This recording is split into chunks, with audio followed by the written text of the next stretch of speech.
So my name is Lorrel, and as you know, we're doing these qualitative discussions for understanding the issues and problems that you're facing in the agri inputs sector and your journey so far.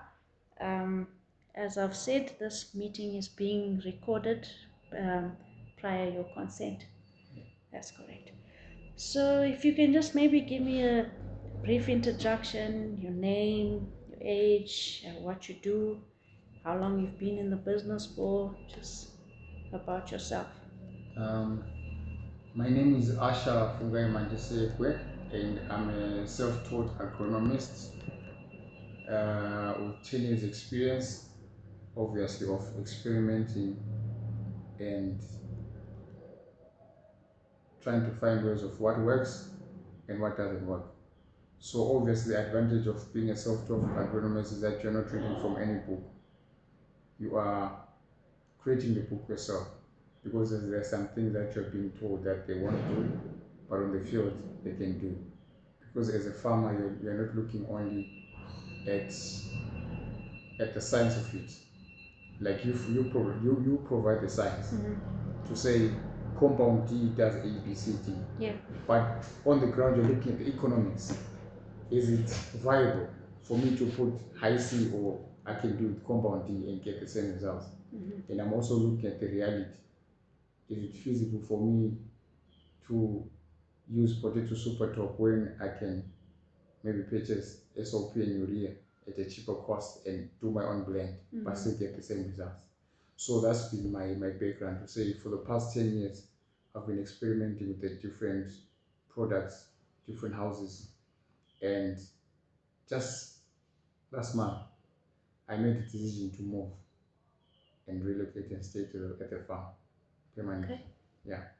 So I'm distilling now all my knowledge that I've learned over the 10 years to do something that works on the farm as a demonstration.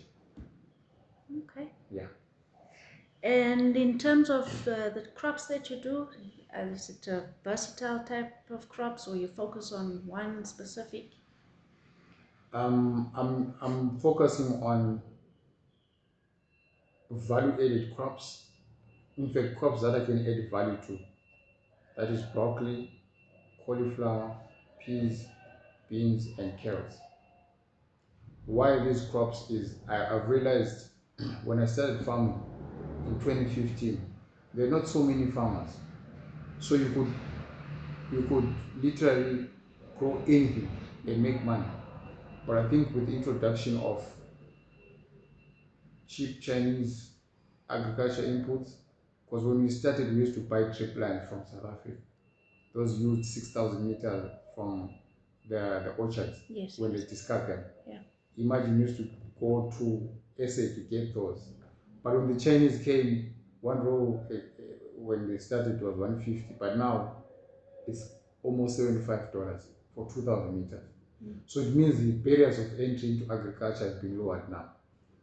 Bore prices, when we started, I drilled my bore at 2.4, but now you can drill a bore for $750. Yeah. Solar panels are cheap now.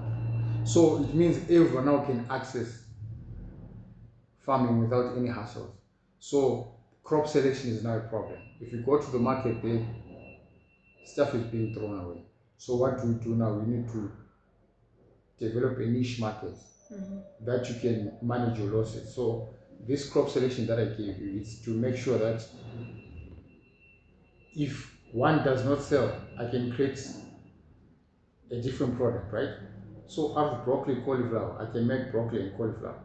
Yes. If cauliflower is flooded, it's highly unlikely that broccoli also is. So I'm creating a new product that people say, it's broccoli and cauliflower. So if those two also flooded, then I can put in carrots, and then it becomes a three-way mix, and then pre-package it. I'm not selling them as whole because that's where the losses are. You need to design a product. I've got barcodes, 100 of them, for each and every product. Say carrots, I've got 500 grams, I can dice them. I've got a machine I can do julienne, stir fry. So that is my approach now to say after all this is what I've learned. The products that I'm growing are easily can be easily be converted into something else. If the four of them, peas, beans, broccoli, cauliflower, and carrots, they become mixed vegetables. Yes. Yeah. Okay. So instead of focus, because when we started, we were doing tomatoes and cabbage, rotating. When you remove cabbages, you put tomatoes. But now go to the market there. It's flooded. Flooded. Yeah. And actually took this picture in the morning.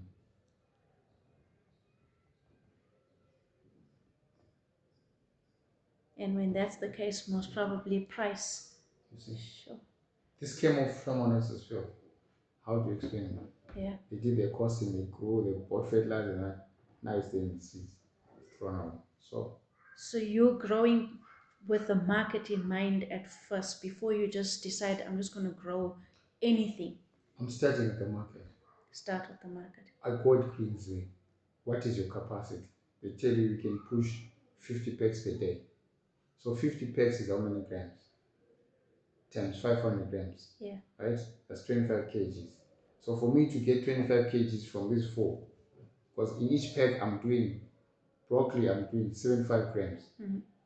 Cauliflower, I'm doing 75 grams because they're expensive. Carrot is easier and heavier, so I'm using 150 grams. Then peas, and beans, because they're difficult to sort out, to cut and pick, I'm using 50 grams. So then I work out now to say for this, how many do I need to grow to be able to produce consistently 25 kgs every day. So per week, this is my cycle. Then I go to the days of maturity. Cauliflower and broccoli have got a 2-week difference. So when I'm starting the season now, I'm starting with cauliflower. Okay. 2 weeks later, I'm doing broccoli. But when you plant them, they're gonna mature at the same time. But with carrots can stay in the ground. I've learned that you can leave carrots for 5 months. Nothing happens. So carrots, I'm just growing them there. So I'm just harvesting as and when I'm packing. Yeah. Yeah, but broccoli and cauliflower, the shelf life is too short.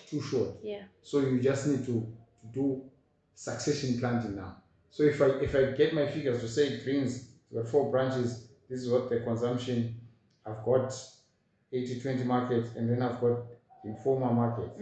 Because informal market, they pay me cash. Yes. When I get there, I deliver in the morning, they give me my cash. That's my money for cash flow, for wages and stuff. Then for greens, after a week, 2 weeks, I'm not in a rush to get on. That's the one that buys inputs and, even pays school fees for the kids, the long term. Yes. Yeah. Okay. So that's like the plan.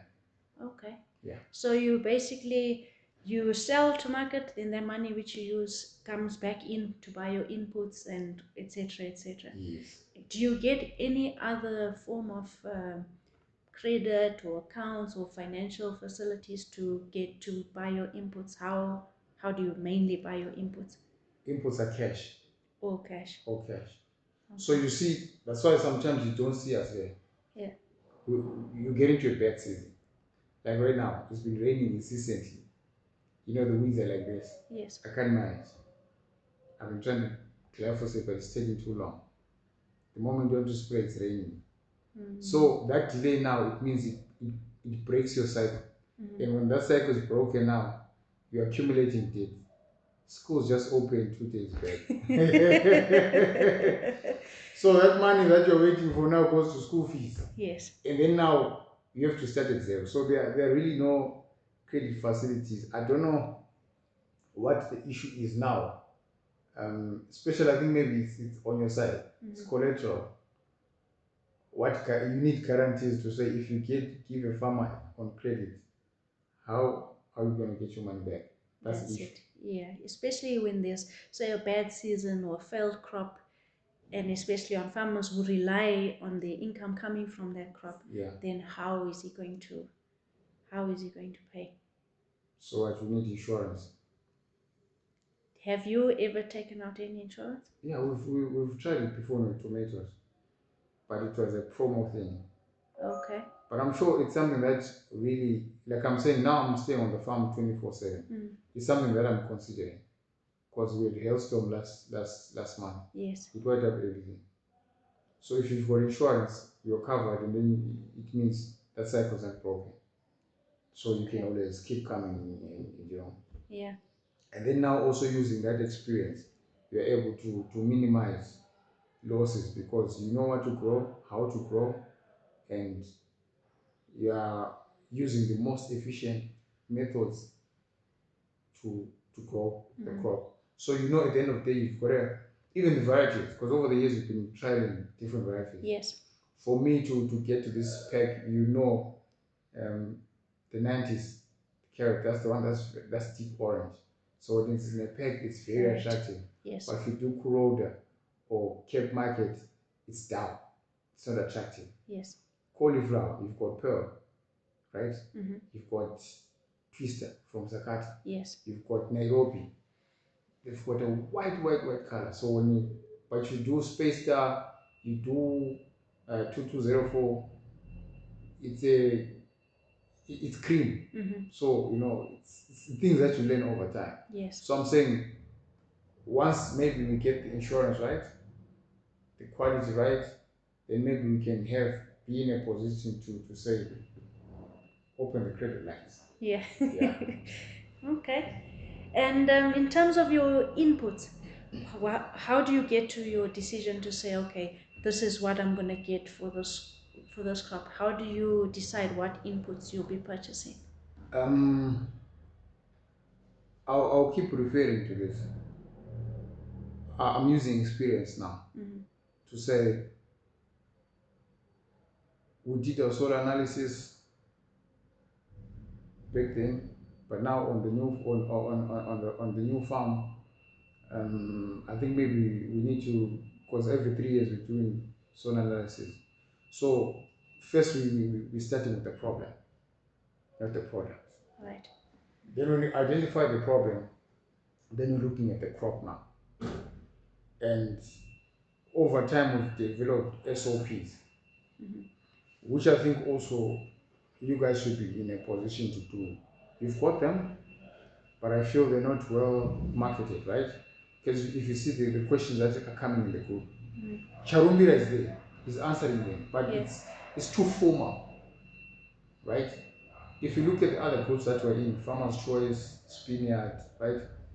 They've got these pamphlets, not pamphlets, like, product screenshots, right? To say benzoprene, what is it doing? You're continually posting those things. Yes. So already, if I'm doing cabbage, I should have those screenshots of the chemicals that relate to cabbage. Right. Cabbage, what are the problem crop insects? TBM, aphids, right? Black rot, fungal disease maybe swelling, but you are then proactively educating the farmers. Yes. To say, so that those questions don't come, but they're arousing curiosity now. To say we've got benzoprene, we've got imethrin, we've got this deals with this. Your application rates that, because people always asking us, yes, how many meals per hectare? Once you have that thing, to say, cabbage farmers, like right now, what's trending? Right? Cabbage is a problem. Yes. Because of the rain. So everyone is planting cabbage. So you latch on to that. You design a brochure for cabbage from week 1 to week 12. Right. Cabbages. Ganta has got it, right? But his is too formal. You see, Ganta's is formal. Yes. It says, and for someone to interpret it like on a layman, to say week 6, what, MAP, it becomes difficult. Yeah, but you need to break it down to say, cabbage farmers, week 1 to week 4, you are putting calcium and ammonium nitrate, whatever, right? Urea, because it's more heavier. So you're starting with this and with that. How many grams? Because most of these guys don't have like venturies or fertilizers. Yes. Right? They're manually. Yeah. So now it also say on your product range, right? You've got your basals, you've got your blends, you've got your straights, biostimulants, you've you've got your liquid fertilizers, right? You've got your soil conditioners, you've got green mediums, right? How can you push those, right? Because I can tell you there are some fertilizers maybe there that you're failing to move, but you can because they're not marketed. So if you, from what you're saying, probably you need something more information, but in simpler terms that people can understand and follow and be informed Yes. about certain specific, crop specific. Yes. Like go through the charts from last year. Look at the questions that people ask. It's the same thing. Yeah. People don't have knowledge. Unless now you're saying there's a farmer there, right? And then there's ETG there. But what is missing is the agronom, right? The agronom is there. There's Ganta, there's Charumbira, and there's this one, Agri Services, I don't know, right? Those are the guys that answering the questions, but it's too formal. Decentralize it to a point that people can relate, right? Because people have been often told, hey, this doesn't do, but the economics on the ground is this fertilizers on the ground, he's gonna buy compound tea then. Yeah. Because he or she can only afford that. And then you are telling him that compound seed does not do, it's gonna stay there. It's true. So at the end of the day, I don't know how your marketing plan is, right? We live in a digital age now. Yeah. There's influencers, right? There's guys like us. If I can show you the pictures I've got of ETG randomly, I don't know. I'm just thinking of, I don't know where I've seen this thing. But I've got a habit of taking these pictures. Right? Just random. You see? Yeah. Okay. And then you post it. This is glyphosate. This is what it does. This is how much you put. This is what you do. You must do this, you must do that. And especially on the grass, because glyphosate you need to spray 3 times, right? On the first rains, second rains, and the third rains. But if you go in any farm, it's like this. Because they don't know the program. Exactly. When first hits, this is what you do. Because when the grass is still small, application rate is also lower. So they use more and say, this thing works. But when the grass is like this, now you have to use 500 ml for effectiveness. So, like I'm saying, I don't know what your marketing plan is. There's someone missing there in the middle. Or maybe just do videos. You used to do it, right? People asking when that sprayer came, the green one. Yes. How does it work? But you see, it was not properly done, right? Invest in that. Yeah. For free. Because if you get 1 or 2 things, or Chabatas, I saw Chabatas got lots of them. Yes. Right? You get someone like that to say, get a good camera, you draft a proper MOU so that they don't do some last minute job. Before they post, right? You've got a team that verifies. This is what we're looking at. So that you have those things circulating in the group to say, this works like this, you charge it. When you're not in use, you must make sure you charge it first, then you store it away after, so that it stays longer. Yeah. So if people just spray and then it goes, it keeps, and then next thing is bounced, then say, this thing doesn't work. So you need to invest in that. Influencer, everything's on WhatsApp now. Yeah. TikTok, whatever, those things. Short videos. This is glyphosate, it has AB. This is KMAX, it has ABCD. Then people will start, Okay. Okay. Yeah. When purchasing inputs, how easy is it for you to compare pricing with other guys? How do you usually compare, say, Windmill and ETG or ZFC, and how do you do your comparisons? Since you came into town, we stopped comparing. Yeah. We stopped comparing because no one can beat you. So even if like I'm saying, if you use the network of agronomists, whatever my growing plan, when I've got a new client, I'm giving them ETG specs because that's why it's cheap. You can go in with ETG, is cheaper than anyone. So right now, comparison is not there. Would you say there are any tools in the market now which people can use to compare, or is that maybe something that can come in, maybe an app or something where guys compare different pricing online, different products? Like I'm saying, we're living now in a digital age. That is missing. I think we're lagging behind. Yeah. Because I was in the US 2 months back, right, on an agricultural program. These guys are too far. Everything is digital. Mm. The way they're watering everything is automated, straight from the cell phone. They put their sensors there in the fields. It can tell them it rains so much. So when it rains, the threshold for 50 mils, it brings in powdered mildew or botrytis, whatever. Okay, okay. And specifically at this point, gives you the coordinates. So when you're going to firefight there, you're just going to spray that area, nothing else. Yeah. If the rain is below threshold, it will tell you there's no threat, no need to spray. But watch out, in the next 7 days, you've got 20 more meals. Then you have to watch out for late blight or early blight. Everything's just there. Okay. There's an application for farmers markets, customers, they meet there. Everything's just digital. Like I said, comparisons, prices, everything on the phone. So that's where you would get most of your information from, is from groups and online and. Yes. Not, but now here you have to go physically. I have to come to it. So it's for someone who doesn't know ETG. Yeah. It's difficult. They won't come now. Okay. They go to those guys in the market. Which apps would you say that you use most of the time? We use WhatsApp. That's WhatsApp. That's the major one. Okay. Because everyone's on WhatsApp. Yeah. Yeah. Facebook, not the Facebook for because I'm growing an African food digital footprint now.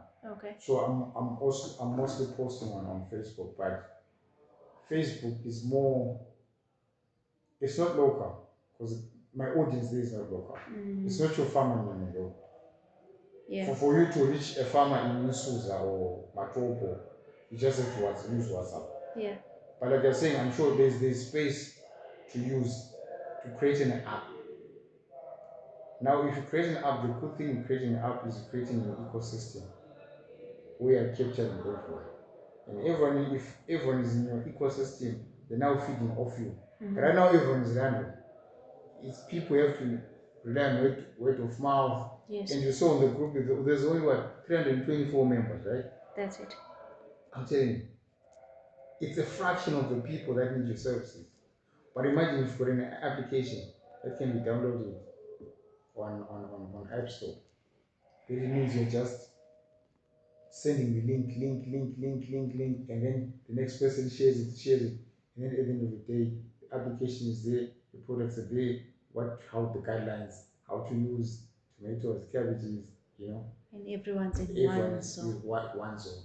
Yeah. Yeah, it's now even easier to say for those that are doubting pharmacies to come and do an MOU with me to say we'll give your products to test, right? Yes. But for your efforts, go and demonstrate to farmer A, B, C, D, like an extension service. Yes, off the ground, off the platforms, off the phones, but on the ground. Okay. Yeah. Yeah. I know you're an agronomist yourself. Yeah. But do you have any interaction with other agronomists? Is it when you're getting your advice, is it from the salesperson, or there's other agronomists you're in touch with? Or if you, for example, you've bought a product for the first time and you're not too sure exactly how you're using it, where do you get your advice or your information from about that product? From fellow agronomists. Okay. So we've got a rule, right, to say before anything else, I can ask, because the advantage now of an agronomist is we are testing products without using our own financial resources, right? Okay. So I'm not fearful to say, if you say kind of cow or kind of cow head works, I will not believe you because you're pushing sales. I'll phone Tony. Tony, have you used this product? Who has used it? You look for around. And then I'll get that person to say, how does this thing work? They say, this one doesn't work. Oh, this one works better than Diagro, or it works better than NutriPlant, or, because all we're doing, like every season, we've got a role in my team. We experiment with something new. Whether it's a variety, it's a new product. If I'm doing 10 lines of Sagatan, tomatoes, right? And then there's a new tomato Dolendo, I'm getting 100 plants. I'm putting 11. If you've got a new product that you're saying this works, I'll just use it on one line, and the others are controlled. Then I write on my notebook. So when someone also phones me and say, have you tried, using this cocoa peat? Yes. Plug mix? How does it perform? I said, the first time I used it, I didn't get the instructions right. It's got no fertilizers. But when I went back, Lorrel told me that you need to put calcium nitrate. You see? Yes. So that's how we're getting around this thing to say, we want to get to a point where, we've got this body of work where people are not experimenting. We're ambassadors of Kenya to say, this works, tried and tested and proven. Yeah. But obviously, as an agronomist, with someone else's resources. So would you say that there's a brands or certain products that you do favor? Yeah. And without being subjective, I've used ETG products kind of number one. Number one. Why would you say that? Because I've used almost all the fertilizers around. Like I told you, as an agronomist, like you remember, I used to consult for the Jewish Trade Association. Yes. I used to manage 5 farms. So I'll purchase inputs for 5 farms. So I'll make sure I don't buy one brand, because that's my time to experiment with things. Yes. They were not doing it for profit. We're doing it to feed our kitchen, and maybe the surplus we sell just to keep the projects going. Okay. So I've used all fertilizers, from the presidential free schemes to windmill to that other green one. What's it called? Profit. No. That one. Oh, okay. Yes, that one. Yeah. The popular. I know the one. The popular one. Super fat. Let me show you something. Yes, it's super fit. Super Exactly. fat. That's the one. Yes. That's the one. So ETG so far is the best for me. Plus, I also read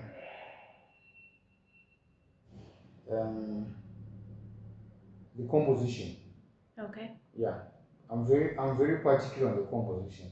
Okay. To say, what does climax have? How many percentage potassium in the minor elements, and Yes. the nitty-gritties.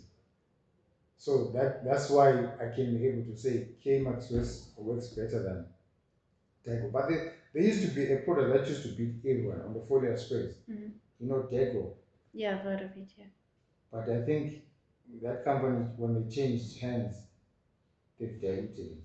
Oh, okay. Because I'm telling you, that thing, if you put the K-Max version, tomorrow morning, you feel like pepper or peas. Yeah. To the white with flour. I don't know what they put there. Sure. But now it's never performing the same. Okay. Yeah.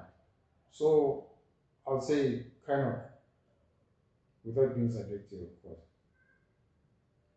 The other local brands, I think the issue is I don't know, is it quality check or is it mass production? But there's something that's not right there. Yeah. Okay. Because even if you look at the text, it's different all the time. It's not consistent. So you wonder how they're doing it. So I'm going to give you 5 things, and then I want you to probably rank them in importance of how much it influences your what do you call it? your decision to go for a certain company. Sorry, or before you ask that, this is the lineup. Sure. From one. Company number one, that's my first choice. Yeah. Number two, number three, number four, number five. Okay. In that order. Okay, so the question again, you said 5 things? 5 things, Yeah. which will which are wait, what am I saying here? That influence your decision in buying inputs. So we've got brand, we've got price, we've got reputation, availability, and credit. How would you rank those, number one being the thing which influences you the most? Reputation. Reputation. Number one. Because reputation means that you're getting consistent quality all the time. Because look, as a farmer, right, you're not looking also, it's a lot of factors in concert. Yeah. So imagine you get, okay, let me give you this example. The person that told me to farm, Michael Connolly, right? Yeah. I asked him if I could do second generation tomato, right? So when you harvest, you squeeze out, you dry, and then put them back in again. He says, but why? Because the same chemicals, fertilizers, time that you're going to use on that second generation is the same that you're going to use in the first generation. What is the price difference now between the first and the second? So imagine you're altering one factor, but these others stay constant. Right? So who are you fooling? Because at the end of the day, if that one doesn't perform because of one factor and if you maintain 6, then you're at a loss. Doesn't make sense. True. So that's what I'm saying. If you're saying reputation, it means you want to get the right fertilizers all the time. Now you're going to beat the heat waves, you're going to beat the hailstorms, you're going to beat the frost, you're going to do the right thing, you're going to get the orders from greens, and then you get the wrong fertilizers, and then it doesn't grow. So why my number one is reputation is you need good inputs all the time. Yeah. I cannot control the market, but this I can control. So that's what influences me. Okay. Yeah. Reputation. Number one. And number one. Number two? Which goes obviously brand. Right. Right. So brand and reputation, probably we'll say these ones. Yeah. Hand in hand. And then availability and price. There's a sixth one that's missing. We'll just put these 5. Okay, so we do number 3 can be price, obvious. Yeah, price number 3. Number 4 availability. Crazy, I'm not going to talk about it. Sure. So I think the to add on to that is also the usage. How can effectiveness? Yeah. That's all. Yeah. Because like I said, on your list, right, of product offerings, there are some fertilizers that work, but people don't know about. They don't know that if you don't have a fertilizer, it's actually cheaper for you to buy MAP and SSP, right? Maybe put it as a basal. Then you know your potassium, your phosphate. Your phosphate is covered for the whole season, right? Yeah. And then instead of me putting urea, AN, and I just do potato super 23024, I'm addressing nitrogen and potassium. I'm not putting anything. So it's cheaper for me. So I don't know how you can put because I'm doing these blends now. Okay. Yes. Okay. Yes.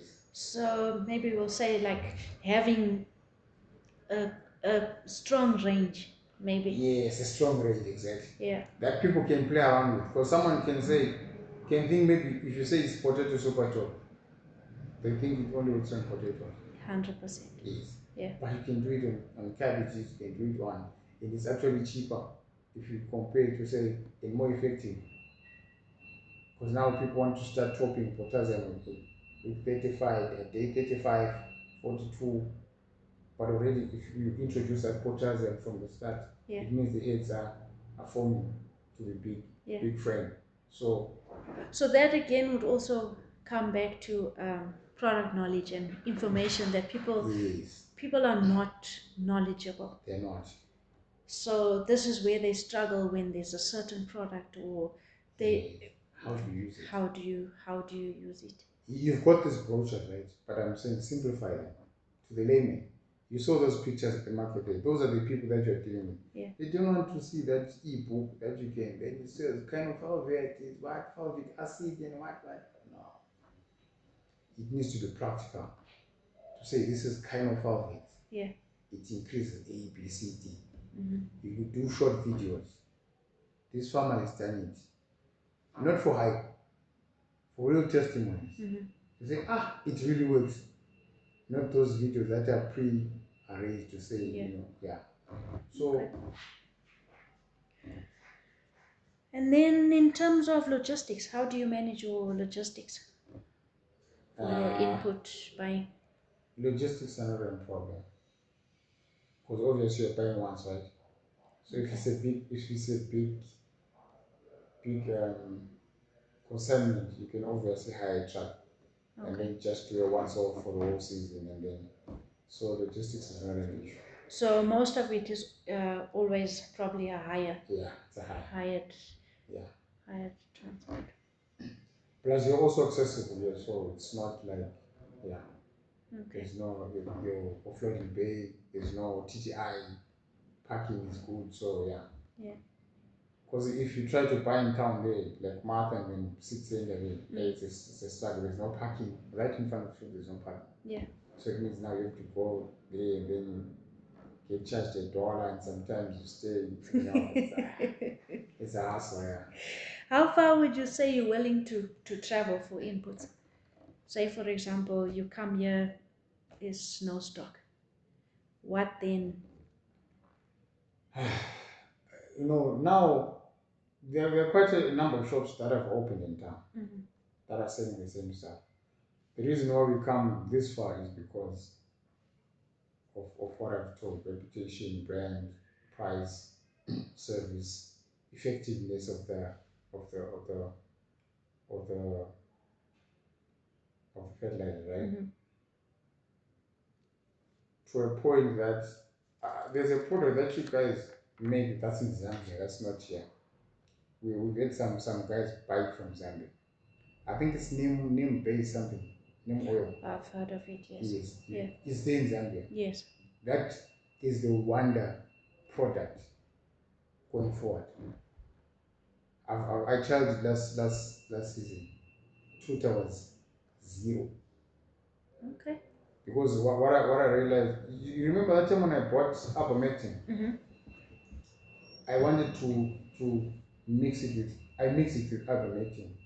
The neem. So that the neem, so that the ivermectin becomes the innate, and then I increase volume. Because I saw there's the same similar product in SA, but it was expensive.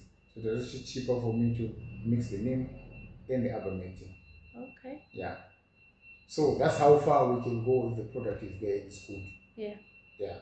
So you should also find out what products are missing that you don't have to go to Zambia.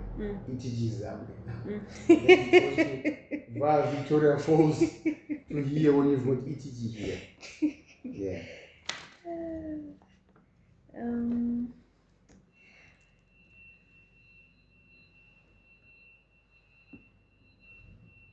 Right. Have you ever had any bad experience when buying your seed or fertilizer or your crop chemicals? For example, have you had any experience with counterfeits or any bad experiences with purchasing certain product? There are 2 issues now.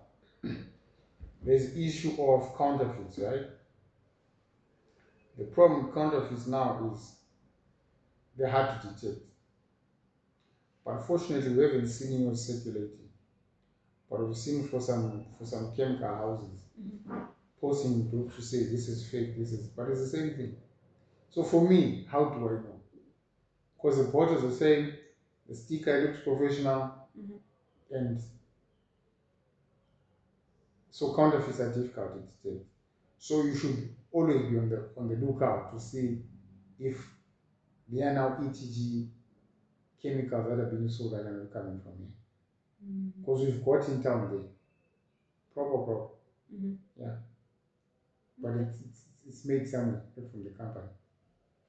And then the second thing is expired chemicals. Yeah. There's this issue of revalidation. I don't understand it, right? How do you revalidate expired thing? So now what they do in town, they change the sticker or they wrap off that digital sticker and put a fresh one. Okay. But now revalidation already, the reputation is on the window. How do you revalidate something that was made in 2024 and then expired 2026 or 2022 expired 2024, and then you say it was revalidated to expire in 2026? How can I trust that with all these other variables I told you about? Yeah. I've put in the right fertilizers, the time, and then you give me something that doesn't work, and then future just destroys my tomatoes. I've lost everything over something for $10. Yeah. So it's not worth it. So if you come across, for example, an expired product or such an issue, your crop is now been affected, how do you, what do you do from there? How do you deal with that? Me, I've made it a point, even I advise my clients. The first thing that you do when you purchase, production date, to avoid anything, because this is it. You go there and you spend a lot of unnecessary time moving up and down trying to prove the case. So the first thing that you need to do before you buy any product, production dates and expiry date, and also look at the way it's sealed. Yeah. So that's about it. And there's a third one, the chemicals. You say counterfeit, expired, and post-made. Post-made Okay. chemicals. Yeah. I've come across that because I look so much, right? What's a post-made? Well, can you With a date. elaborate on that? Oh, okay. How is it possible? Yeah. Who does that? So the moment there's a typing error like that, then Yes. it's a problem. Oh, okay. To say made August 2026, made. Yes. So I called the manager, the shop, the 10th Avenue, opposite pharmacy. Okay. So I was waiting for more. Maybe he thought he wanted to give me a bribe to keep quiet. I mean, I was just walking, so I was waiting for more, right?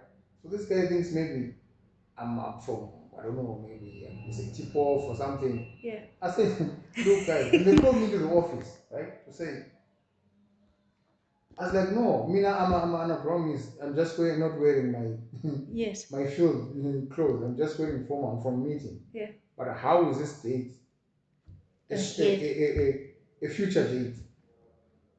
And the whole page was like that. So I'm like, what is the guarantee now that this thing works? If you can make a mistake on the date.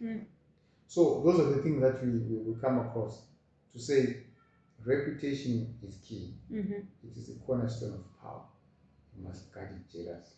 Yeah. Because once that slips there, it's gone. Yeah, it's true. It's so on the true. chemicals, even the seeds, that's the same thing. Because the seedlings, where we bought about 10,000 cabbages, right? In Harare, they were special. When we were starting, we didn't know that the moment you see something was special, there's a problem. Something's wrong. So the expiry date it passed. Germination percent 35%. And then that's just a loss that you take on yourself. There's nothing you can do about it. Because you see, you only see that after 6 weeks. So after 6 weeks now, there are a lot of factors now. They say, maybe it's a grey medium. Where did you buy it? No, you put it the EGG. Go and confirm. Maybe it's them. Who was spraying? Were you there? No, it's the boys that were spraying.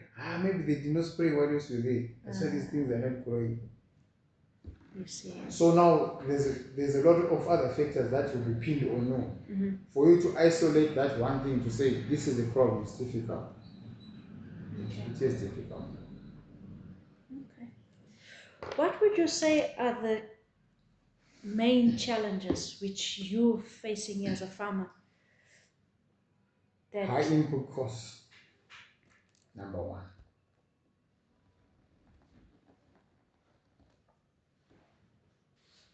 Climate change.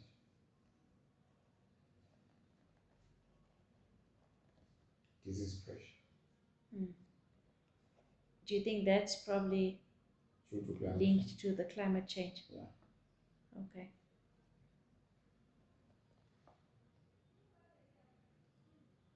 And oversupply. Oversupply by input companies or oversupply of produce at market? At market. Those are the key.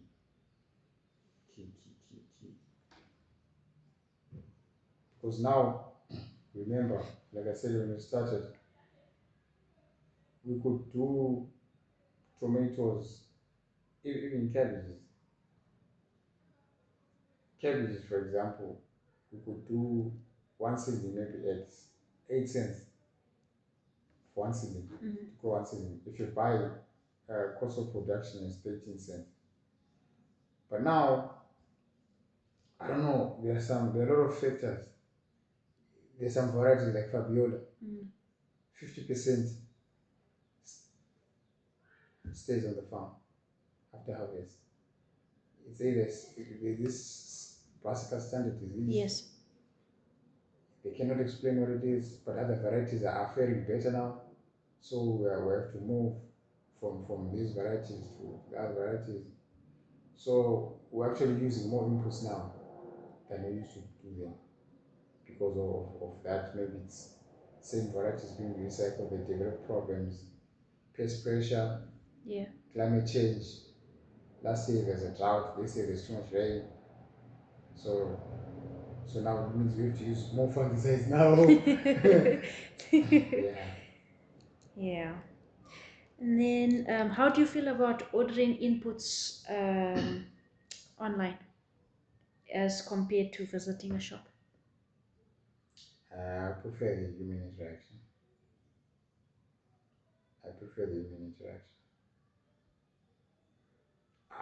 don't think we're there yet. Okay. Online. Yeah. Because look at our payment system. What am I using? EcoCash. Am I using what? My Visa card. Yeah. Most probably you'll be using your card or EcoCash. And then what? There's that text now. Because I can use text now. The moment you go online, there's text. Do you know we're the second most informal economy in the world? Yeah. So it means everything revolves around cash. I'm at the market daily, I'm getting cash. Even greens, pay cash. No bank deposit, nothing. So now it's strenuous for me to take that money and put it into another platform and incur charges and also transfer it to the application and also be taxed by the government. So you prefer the interaction and being able to physically be in the shop and see the product. And see the product. Plus I've got cash. Right. There's no way I'm gonna deposit in EcoCash there and then come and then order and then how does it work now? When I've ordered, I still have to collect, right? Yeah. So I'd rather come. I don't think we're that level now. Like I'm saying, if you compare to the American system that I was exposed to, those guys are way. Everything's just way. Yeah. Online. Yeah. The watering online. Whatever online. Purchases online. But now, the economy doesn't really suit that. Yeah, we're too informal for an economy. So, with these challenges that you have, what would help you in your farming journey? Or with farmers in general, what do you think would be something that could help to mitigate some of your challenges and also make things easier in the future? I think now, okay, word of advice, right? The world is slowly moving towards sustainable agriculture, right? I don't know how you are positioning yourself to move with that transition as a fertilizer company, because that's what we're going to say. Because I visited this farm, Green Wagon Farm. Okay. They're using organic. Everything's organic. Mm-hmm. So Ben Stoller was telling me that, the moment you go organic, all these problems that we're facing now, they're less, right? So I don't know how now, as a major company, are you gonna develop organic products, or are you gonna position yourself to say, like from my observation, right? We're a fertilizer country, number 15 in Africa.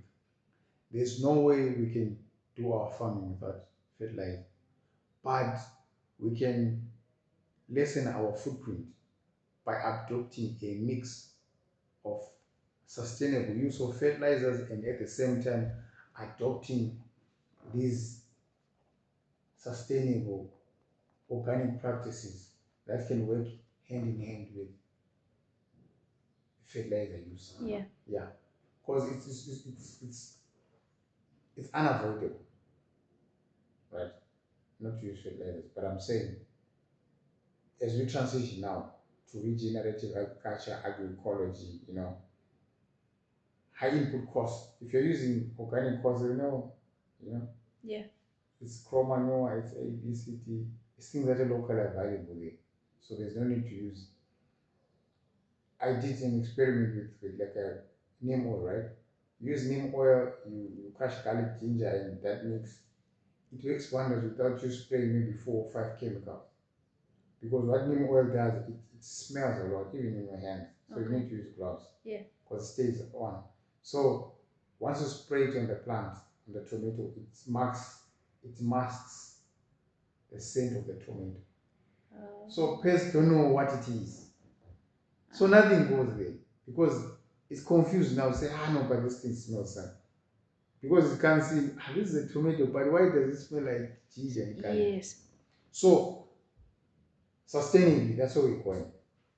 If maybe you can increase now your range move towards these biostimulants, biofungicides, biopesticides, have a range, and just transition towards.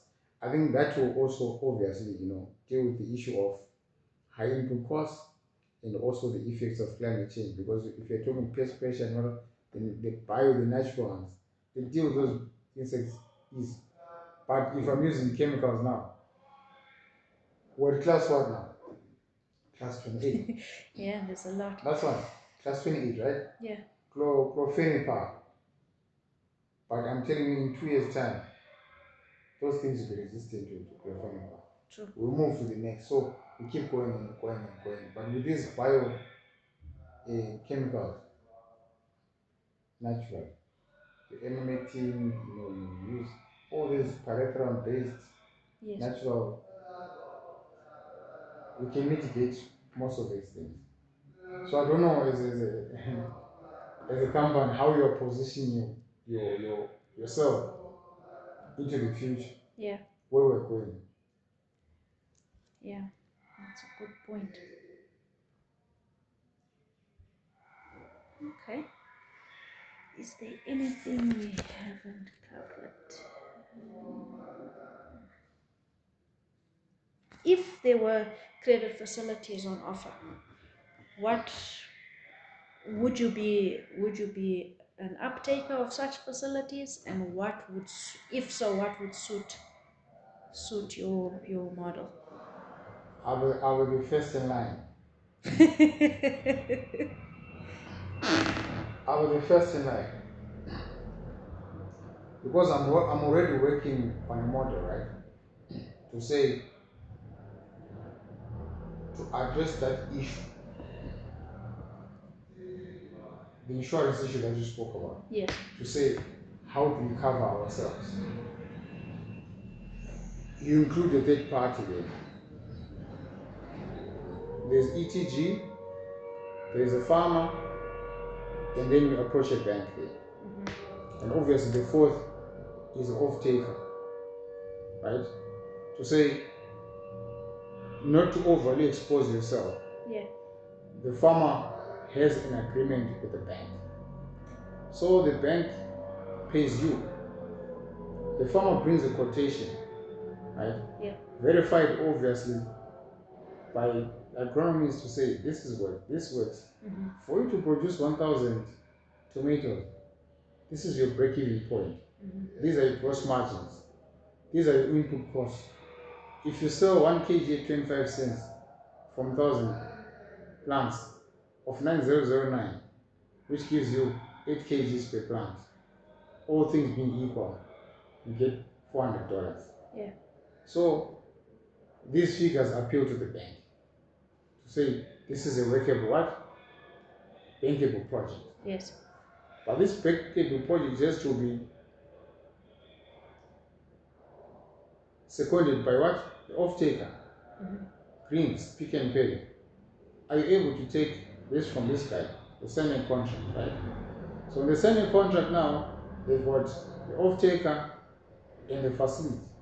So now they come to you to say, I want to grow 1,000 tomatoes. Yeah. Kanta says, I need 20 kgs of AN, 10 kgs of potassium, 5 kgs of calcium. Give me a quotation. You take that quotation to the bank. The bank pays you. You release the fertilizers to the farmer. The farmer goes in plants, in harvest, sells to greens. They pay to the bank. There's no exposure on your part. True. So that's one way of looking at it. The other way of looking at it is probably I'll need to create a track record with you guys. Maybe give me 4 or 5 seasons. Have a criteria to say, like Chabata is big now. Chabata is moving. I was there, his operation is just big. He's doing 5 hectares at a time. Sure. There's no way you can say there's beetroot, carrot, unless maybe, okay, back then he used to use Zeno, but he still his own ball. Yes. So no more water issue. So he's mitigated all the things that can go wrong. Yeah. And his crop selection also means they cannot all fly at the same time. So you've got that category of farmers that you can say this person every month buys from us $500. Yeah. So that's his credit limit. So if I come, I'm drawing on my what? My credit limit. When I reach 500, your capacity, you've never bought for 1,000. So let's stick to 500. Right. Yeah. But personally, that's how I'm looking at how then can you tailor this? Because a lot of people need it. Because you see, it works in your favor then. Because like right now I've got a hectare, that's staying, right? That's I get inputs, I farm. If I get it right, what does it mean? It means more purchases, maybe more purchases, right? Right. I come back. It's exponential growth for on the part. So the difficult part now is how many farmers are stuck at that stage where they just need inputs to move to the next, to unlock that value. Yes. Yeah. Because land is there now. People will learn, they will pause, they will this, but how many are knowledgeable enough to move to the next level? Right. Or alternatively, the third way, we can group ourselves as farmers and guarantee each other. Pushing you again. I come with Chabata in Mamote, right? We say we're looking for a facility for $1,000, right? If I don't pay, Mamote what? Signs that I will pay on his behalf. He fails. We can't all three fail. So I think that works best because that one is got, it's more like a cooperative, right? Yes. And it's foolproof because the moment you guarantee each other, it means we can't all fall at the same time. Yeah. And if I fail, I'm not coming here with stories. You're simply phoning Mahmoud and you say, Josie, your signature is here, your friend has failed to pay. So this month installment is 400, can you pay for it? Then they pay. When I'm up, I'm paying him. Right. So now we're sorting You ourselves. sort it out amongst ourselves. Yeah. But here you do not stories because I'm busy. Yes. Because the moment now I'm telling you a story, then there's a problem. And the whole thing collapses. Exactly. Okay. Do you have a current facility there? What's your current arrangement? Because I've seen some people come here with things that they are buying in. You think, no, they should have facilities. What's the arrangement? Well, as yet, we don't have any facilities. You haven't? No. But you're thinking of it? Trying to probably see how we would model it. What is necessitating that move? What are you seeing? It's this issue of how do we get our money back if there's a failure? Because in previous experiences, that's been the case, that we give a facility, the crop fails, or it's a bad season, or something's gone wrong, and then you don't see the farmer for 2-3 years. You're chasing behind him to recover those funds. He can't start up another crop because he didn't make anything from there.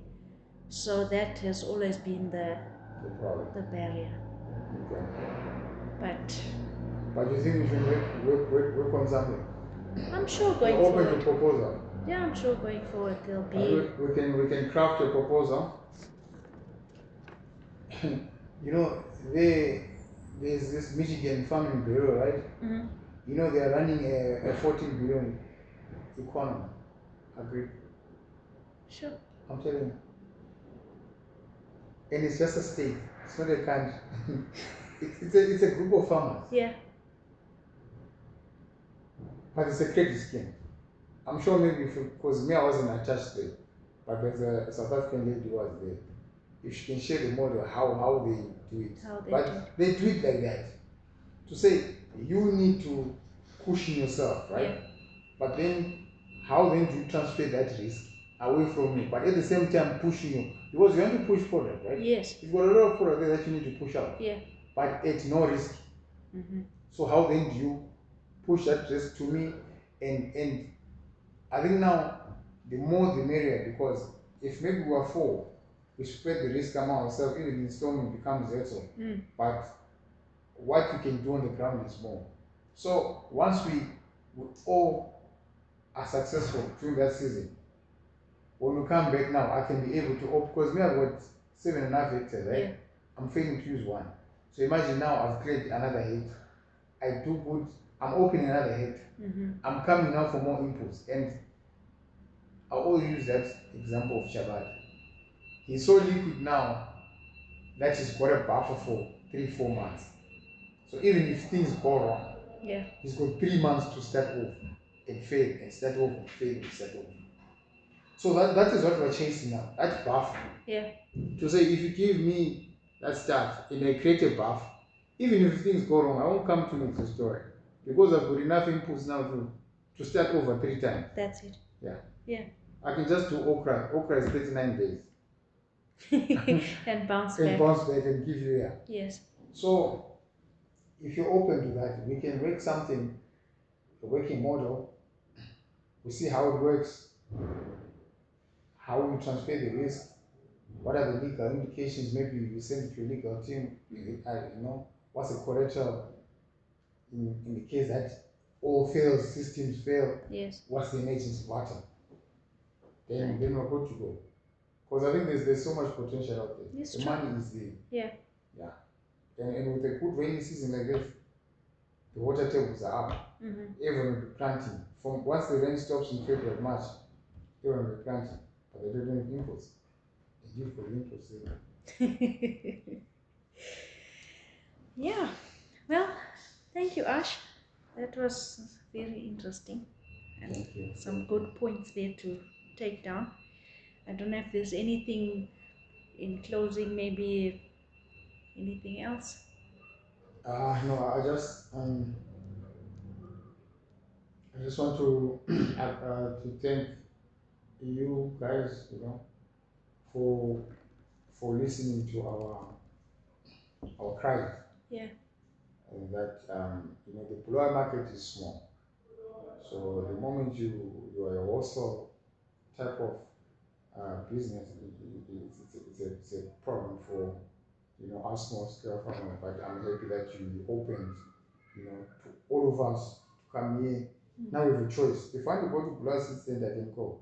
If I want to go to pharmacy, I can go. But most importantly, I want to come here because your prices are good, your brands are working perfectly, and also your range. You've got so much range that we can choose from. We just need just to educate the farmers out there to say we've got this in the Basa range, in the biostimulants range.